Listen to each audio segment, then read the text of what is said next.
सियासत में एंट्री के 5 साल बाद प्रियंका गांधी लोकसभा पहुंच गई हैं। प्रियंका के शपथ लेने से कांग्रेस और गठबंधन के नेता उत्साहित नजर आ रहे हैं। संजय राउत ने जहां प्रियंका गांधी को शेरनी की उपाधि दी है, वहीं खुद कांग्रेस के राष्ट्रीय अध्यक्ष मल्लिकार्जुन खड़गे प्रियंका की एंट्री को ऊर्जा और शक्ति बता रहे हैं। ऐसे में चर्चा तेज हो गई कि प्रियंका गांधी के संसद में आने से कांग्रेस के भीतर क्या कुछ बदलेगा। प्रियंका गांधी केरल के वायनाड सीट से सांसद चुनकर आई हैं। 2009 में राजनीतिक परिदृश्य में आए केरल की यह सीट 2019 में सुर्खियां बटोरी थी।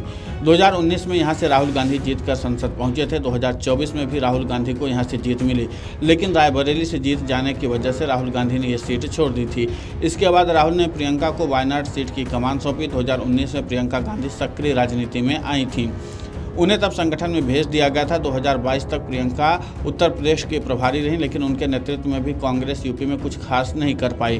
कांग्रेस ने इसके बाद प्रियंका की ड्यूटी यूपी से हटा दी। प्रियंका गांधी अभी खड़गे की टीम में महासचिव की भूमिका में हैं। हालांकि उनके पास किसी भी राज्य का प्रभार नहीं है। प्रियंका पहली बार संसदीय राजनीति में आई है। पिछले 10 साल में संसद के भीतर कांग्रेस का फ्लोर मैनेजमेंट काफी कमजोर रहा है। जम्मू कश्मीर से अनुच्छेद 370 हटाने को लेकर जब सरकार बिल पेश करने जा रही थी, तब राज्यसभा में कांग्रेस के सचेतक ने ही दल बदल लिया था। प्रियंका के संसद में आने से इसमें सुधार होने की बात कही जा रही है। बड़े मुद्दों पर नई रणनीति के तहत कांग्रेस घेर पाएगी।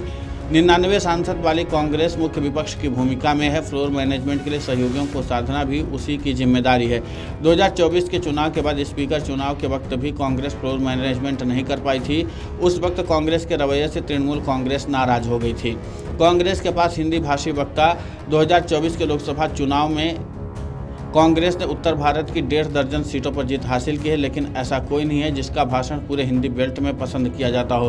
प्रियंका के संसद में आने से कांग्रेस इस क्राइसिस से निपट सकती है।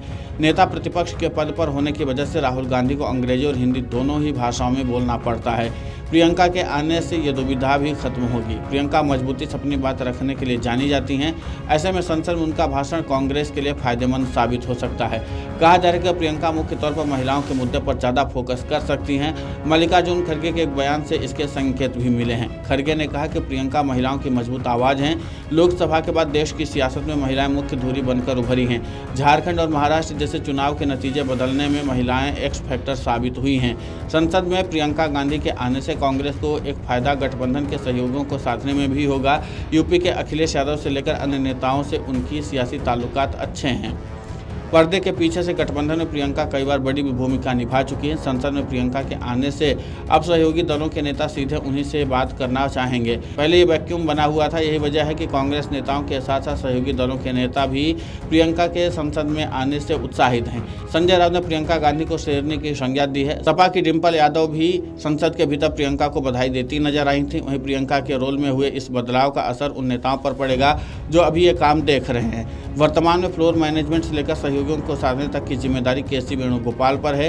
वेणुगोपाल संगठन के महासचिव और साथ ही लेखा जोखा समिति के भी प्रमुख हैं। ऐसे में प्रियंका के संसद में आने के बाद कहा जा रहा है कि उनका कुछ भार कम हो सकता है, लेकिन देखना दिलचस्प होगा कि प्रियंका गांधी कितना ज़्यादा प्रभाव छोड़ती हैं, क्योंकि यहाँ पर सबसे ज़्यादा कमजोरी जो थी कांग्रेस की वो संसद में कोऑर्डिनेशन की थी और नेताओं को साधने की थी। यहाँ पर माना जा रहा है कि प्रियंका गांधी की लोकप्रियता भी काफ़ी ज़्यादा है और उनको काफ़ी सुना भी जाता है। ऐसे में जब हिंदी में प्रियंका गांधी भाषण देंगी तो जाहिर सी बात है कि संसद के अंदर एक महत्वपूर्ण भूमिका निभा सकती हैं। इसके अलावा कांग्रेस को और भी ज़्यादा मजबूती तब मिल सकती है जब महिलाओं के मुद्दे पर घेरने का वक्त आएगा, क्योंकि ऐसे कई बार मौके आए थे जिसमें कांग्रेस महिलाओं के मुद्दे को लेकर सरकार को घेर सकती थी, लेकिन उनके पास दमदार बोलने वाली कोई महिला सांसद नहीं थी, जिसके नाते से मुद्दा उसके हाथ से निकल जाता था। अब माना जा रहा है कि कांग्रेस इस मुद्दे पर बेबाकी के साथ सरकार को घेर सकती है और सवाल पूछ सकती है। Video desk amarujala.com। अगर आप ये वीडियो YouTube पर देख रहे हैं तो हमारे चैनल को सब्सक्राइब कर बेल आइकन दबाएं और Facebook पर देख रहे हैं तो हमारे पेज को लाइक करें। 8 मिलियन प्लस सब्सक्राइबर, आपके इस भरोसे के लिए बहुत धन्यवाद।